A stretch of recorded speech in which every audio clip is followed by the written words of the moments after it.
a 65-year-old woman who has had a long-term history of rheumatoid arthritis and is having hip surgery and general anesthesia, and after that has intubation and the patient goes into cardiac arrest and dies. What is the cause of death? A. Adrenal insufficiency. B. Acute atlantosubluxation. C. Malignant hyperthermia. And D. Hyperkalemia. So I'll let you answer the question and then I'll explain.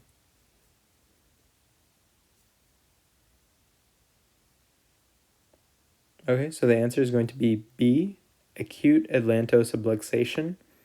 So essentially this patient has a long-standing history of rheumatoid arthritis, and that's going to affect a few things. It's going to affect the transverse ligament, and it's also going to affect the odontoid, which is going to be a bone in your cervical spine. And so essentially you just have to remember that rheumatoid arthritis affects the bones in your cervical spine, and so that's very dangerous because 25% of patients with rheumatoid arthritis are going to have this.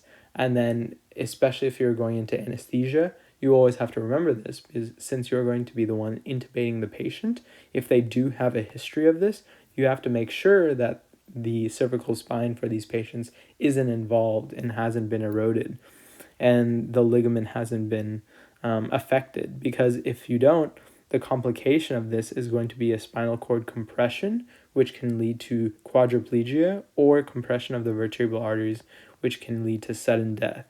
And so both are obviously very significant side effects and complications of an intubation in a patient with rheumatoid arthritis. So it's best to always recheck with a CT scan or with some sort of imaging to make sure that their cervical spine is intact and not prone to subluxation.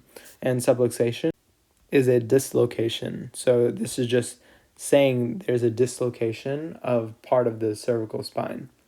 So I hope that helped, and thanks for watching.